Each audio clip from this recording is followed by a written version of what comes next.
ഓർമ്മയുണ്ടോ ഈ മുഖം?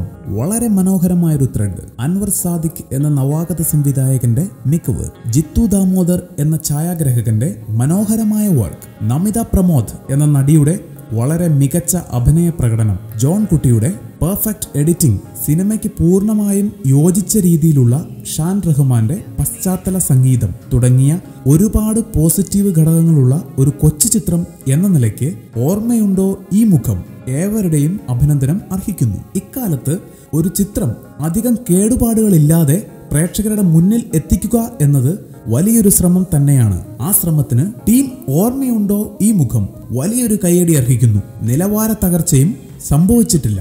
ധൈര്യത്തോടെ ഏവർക്കും റെക്കമെൻഡ് ചെയ്യാവുന്ന തരത്തിലുള്ള വളരെ ലളിതമായ ഒരു ചിത്രം.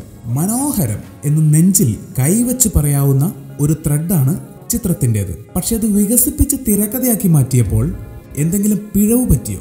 വിനീത് ശ്രീനിവാസൻ, അജു വർഗീസ് തുടങ്ങിയ യുവപ്രതിഭകളെ സ്ക്രീനിൽ കണ്ടപ്പോഴേ പ്രേക്ഷകർ നിർത്താതെ കൈയടിക്കുകയാണ്. എല്ലാവർക്കും നിങ്ങളെ അത്രയ്ക്ക് ഇഷ്ടമാണ്. ആ ഇഷ്ടം ശരിയായ വണ്ണം പ്രയോജനപ്പെടുത്താൻ വിനീതിനും അജുവിനും കഴിഞ്ഞോ? ചോദ്യങ്ങൾ നിലനിൽക്കുന്നു. ഈ പറഞ്ഞതൊക്കെ സിനിമയുടെ ഗുണത്തെ നെഗറ്റീവായി ബാധിച്ചിട്ടില്ല എന്ന് പറയാമെങ്കിലും ഇവയെല്ലാം പരമാവധി ശ്രദ്ധ കൊടുത്തിരുന്നു എങ്കിൽ ഓർമ്മയുണ്ടോ ഈ മുഖം സുന്ദരമായൊരു സ്വപ്നത്തിന് തുല്യമായി പ്രേക്ഷകരുടെ മനസ്സിൽ എക്കാലവും നിലനിന്നേനെ എന്ന് ആശിച്ചു പോകുന്നു. അഭിനേതാക്കളെല്ലാം വളരെ മികച്ച പ്രകടനമാണ് കാഴ്ചവെച്ചത്. നമിത പ്രമോദിന്റെ ഏറ്റവും നല്ല പ്രകടനം കാണാൻ കഴിഞ്ഞു. രോഹിണിയുടെ അമ്മ കഥാപാത്രം, ലക്ഷ്മിയുടെ മുത്തശ്ശി കഥാപാത്രം എന്നിവ ശരിക്കും രസകരമായിരുന്നു.